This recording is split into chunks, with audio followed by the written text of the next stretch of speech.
Recently, I heard a term when I was milling around on the interweb that I had never heard before called luxury poverty. I immediately knew what it meant. I mean, the second I heard the words luxury poverty put together, I knew exactly what it meant because it really describes to a T how many of you are living today and why you might be staying broke. Let's explore.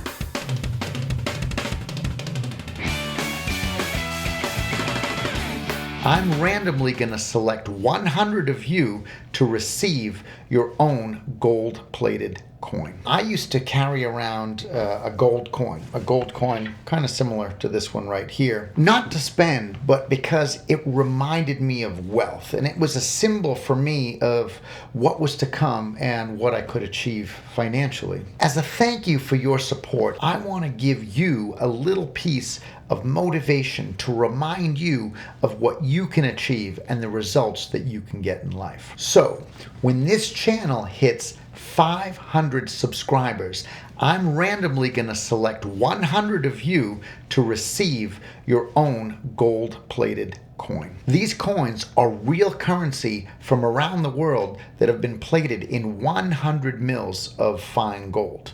Now, this might not make you rich, but it just might give you enough inspiration, as sometimes just holding a little bit of wealth in your hands can make you feel a certain way and drive you to go out and achieve the best results. My hope is that you not only achieve all of your financial goals, but also that you then take that knowledge and go out and pass it back to the world. All you have to do is hit that subscribe button, like this video, and you are automatically in the running. Luxury poverty. Let's first define the term. Like, what is luxury poverty? Well, in my book, it's the illusion of wealth created by purchasing luxury brands and products that you cannot afford.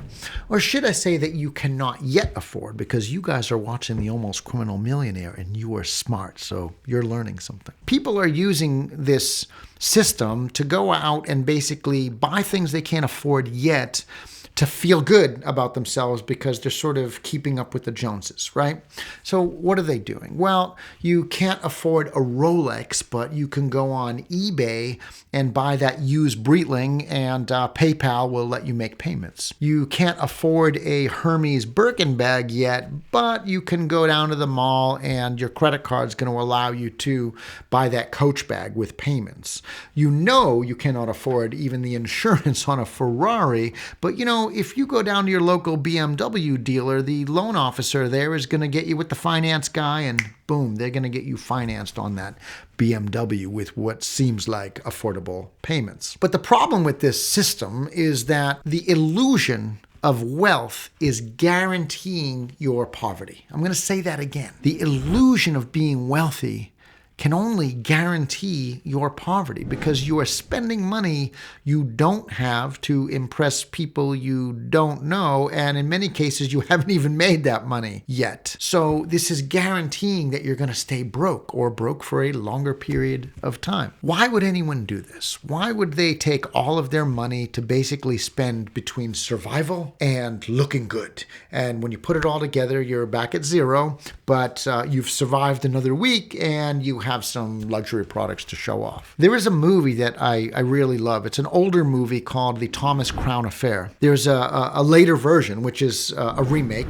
and that's the one that I know and more familiar with. And in The Thomas Crown Affair, Pierce Brosnan plays this wealthy Wall Street billionaire. He's basically like a money mogul, right? Buys and sells companies and makes billions of dollars. But he also happens to have a penchant for high-end art, of course. But he doesn't like buying the art. He likes stealing the art. He basically steals the wrong work of art. A female insurance adjuster, comes to the table, and she's now working with the police to try and figure out, if it was him who actually stole the art. So their relationship kind of blossoms and turns into this steamy sort of love affair. And, he's a billionaire. And she ends up getting involved with him, and one thing leads to another. And one morning she wakes up at his, probably 50 $50 million apartment in New York. She gets in the silky robe and sits down to breakfast, and he's got a butler that comes over and serves them. And the butler already knows all of her favorite things, right? Even though he's serving her for the first time, and he brings her favorite drink and this breakfast. And she's got this smile that runs across her face, and she looks over at Pierce and she says, "You live really well." And that always stuck with me, that term, "you live really well," because isn't that what we all want? Isn't that why we're doing this and engaging in these activities of overspending and buying things that we can't afford? We want to live really well. We really do. But sometimes we don't want to wait. In modern society and in a life of instant gratification and modern convenience, we not only want to live well, but we want to feel like we're living well right now. In other words, we don't want to do the work. We don't want to have to wait. And we feel like because we have a job and we have another paycheck coming in a few days that, well, we don't have to wait. But there's a bigger problem. See, there's an underlying problem. Not only are you spending money you don't have for things that you may not even need right now. You probably definitely don't need all those luxury brand products. But there's another thing going on. And I don't mean to get all heady and tell everyone that they should be spiritual and start meditating, but there is a thing that's an actual real thing called human frequency. And have you ever known someone that when they walk into a room, the whole room lights up? I mean, even if you don't know them, you're looking over and seeing them speak or people speak to them, and you notice that there's just an energy about that person. Everybody seems to want to migrate towards that person. But there's also the type of person, and we all know this, that when they walk into the room, we hope they don't notice us. We certainly don't want to talk to them because maybe they're downtrodden, maybe they're depressed, maybe their energy is always just so soul-sucking. You're hoping they don't notice you and won't come over and talk to you, right? Well, that has to do with this thing called human frequency. And if you haven't learned about it yet, then you should look up the human frequency chart, because it's a whole chart of energies and emotions that we put out into the world. I, of course, try and start my day out on an optimistic high with a lot of energy and go into life with gusto because, well, I'm happy to be here and happy to be doing what I'm doing. But not everyone feels like that. So sometimes out of a lack of self-esteem and not feeling good and maybe FOMO, fear of missing out, we think everyone else is living this grandiose life and I better go and spend my money to get caught up. But on top of sapping us of our hard-earned income and us being broke, because of this frequency that we're putting out, we are screwing ourselves in another way. How is that possible? Well, see, when you're going out and you are trying to fool the world, this whole fake it till you make it by wearing the best brands and having all of this stuff, what's really going on internally is you know that even though you're wearing a $400 pair of shoes and just pulled up to this backyard barbecue in your BMW that everybody noticed, you know you have $116 in your bank account. So you aren't fooling yourself. And the signal that you're actually sending yourself is one of lack. It's one of, I'm behind the eight ball. I have to get caught up. I have to pay all these bills. I have to find a way to, not be screwing myself. And you really feel terrible on the inside about what you've done. But on the outside, people are patting you on the back.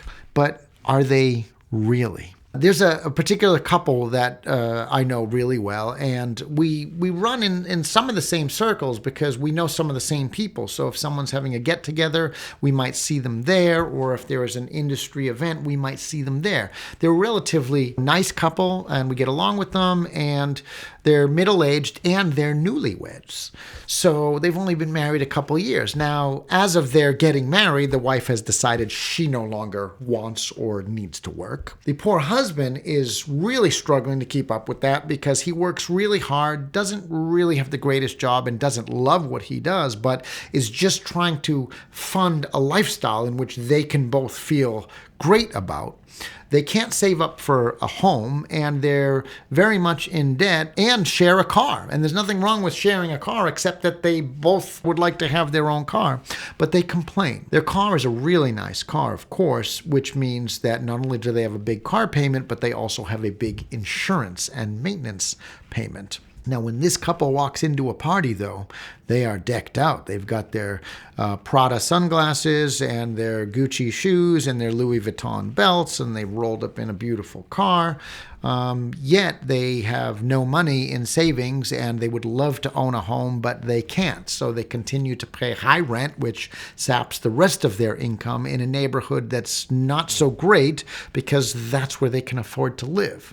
But on the outside, they have all this stuff, and they are always the first ones to show up anywhere with $20 worth of coffee. Oh, in 2 mugs. Right. Is anyone really being fooled by this? Well, let me tell you something. When you have a regular job and maybe you work for retail, or maybe you work for fast food, or maybe you work in a service industry, but you roll up to a party in a BMW, no one is fooled. I mean, they all know what you do. They all know how you work, and they all know what kind of money you probably make. You're not fooling anyone. But worse yet, you're not even fooling yourself. And that goes back to human frequency, which is why you feel bad, which is why this perpetuates the cycle of you wanting to go out and at least have something that in the moment maybe makes you feel good or feel on par, that you're as good or even better than anybody else. We had a name for these people, and I'm not downing anyone in any way. I'm just saying that even in high school, we could see through this. And when someone would show up all decked out, looking like the 6th member of Bon Jovi with their tassel leather jacket and high cowboy boots, but doesn't play in a band and doesn't know much about music and certainly can't perform on any instrument, we would just call them a poser. And that's how people are really looking at you when you do this. They're thinking, what a poser. So it actually is kind of embarrassing. And why would you want to put yourself in that predicament? So what to do? If this is you and you are really struggling and you've put yourself in this position, what to do? Well, knowledge is power, right? And that's maybe why you're even here. So the first thing I want to know is, what is really going on? Is this even working? Like, does this work? Maybe you think, hey, if I do this long enough, I will fake it till I make it. Well, what do the stats say? 5,000 automobiles are repossessed daily. Daily. That's 35,000 a week. Over 1.7 million cars repossessed last year alone. So what's happening there? I mean, people are obviously buying these great cars and they want to look good, but they can only look good for a while. How good does it look if you have your fancy car repossessed for non-payment? Credit cards, over 1 million credit cards are canceled every year for one reason or another. And some of them, this happens right when you go to purchase something and they're just going to cut it up right in front of you. That must feel good. And of course, some people are canceling them on their own because they know they've run out of credit and now things have gone into collections and they'll never be able to use that card again anyway. If you look at 2025, in I believe it was April of this year, almost 500,000 cards were canceled alone in the month of April, nearly 500,000. So obviously people aren't keeping up with their credit card payments, which is what? That's spending money you don't even have. Like, you haven't even earned that money yet. You're actually going into debt to buy these luxury brands that you cannot yet afford. If we look at mortgages, last year over 300,000 homes were foreclosed on because people overbought on homes that they can't afford. This is a massive problem, and a lot of people are saying, well, I could just solve this by getting a loan. I could just solve this by taking out a personal loan and consolidating all of my debts. Well, almost 4% of all personal loans right now are also upside down, meaning people haven't paid those, and those are going belly up. And that number only gets bigger every year. Consolidation might sound like a good idea, but the better idea is to not go into debt and maybe not buy things you can't afford. So what is the solution? Well, the solution's basically always been the same thing. I mean, first off, let's just use common sense. I will speak like I would speak to a child. Stop buying shit you don't need with money you don't have to impress people you don't know and may not even like. Stop letting social media hype dictate how you feel and motivating you to once again go out and spend money that you shouldn't or don't need to be spending. And apply the rules that have worked since the dawn of money. This goes back to when we traded seashells for goats. Budget. What is a budget? It means living within your means. If you are buying luxury brands you can't afford, you are breaking the very first rule. You are no longer living within your means. And I want you to have those nice things. I have zero issue with you going out and buying a nice car if you can afford to buy that nice car with cash 5 times over. Go and do it. How can you fault someone if it's their money and they've worked and they've saved? But budgeting is the place to start. Save up for the nice things you need and make sure that your bills are getting paid. So budget, save, and then that allows you to do the third thing that the wealthy are doing, which is investing, which is why they have the money in the first place. It is really hard, and I get that, to just make all of your money from a job. If you have a business, yes, maybe you've got some business that's generating you a little money while you sleep, but how most people will actually do it over the course of their lifetime is have a job, live within their means. That allows you to save, and that savings is what allows you to invest. In other words, it allows you to take some money and park it somewhere where it earns a little bit for you, maybe while you sleep. The interesting thing here is that wealth leaves clues. It's like a roadmap you can follow of someone good with money who came before you. Do what they do. But what most people do is they look online at what everybody else is doing, which is taking pictures of an expensive meal to try and prove their net worth, and showing the car and clothes and belts and gadgets and newest phones and newest computers and technology to prove how wealthy they are, when the truth of the matter is, if you're following that plan, you'll probably end up broke, because most of those people actually are. Success leaves clues. Why not follow that map? The rich aren't out buying gold chains so they can prove to the world how much money they have around their neck. They're buying gold bullion because that's going up in value. They understand that the poor are living in reaction while the wealthy are taking action. They know that the poor are logging in and shutting down with all these purchases just to mindlessly go on Amazon and keep themselves entertained, while the rich are digging in and saving up. It's a completely different way of thinking. The poor are usually out there spending, while the rich are out there building. What are they building? They're building their self-worth. They're building their self-esteem. They're building their net worth. And they're doing this all in real life, not by creating the illusion of a life that they have to just pay later. They don't believe in buy now, pay later. They believe in save now and invest later. Real life should not be an illusion in which you are trying to escape reality by pretending something that's not there. That illusion of wealth guarantees poverty. I want you to guarantee a reality of success by doing the right things and following the map that came before you. My name is Daniel F. Margasa. You are watching The Almost Criminal Millionaire. And if you enjoy the topics of money and finance and the health and wealth of your bank account, then please like and subscribe for more.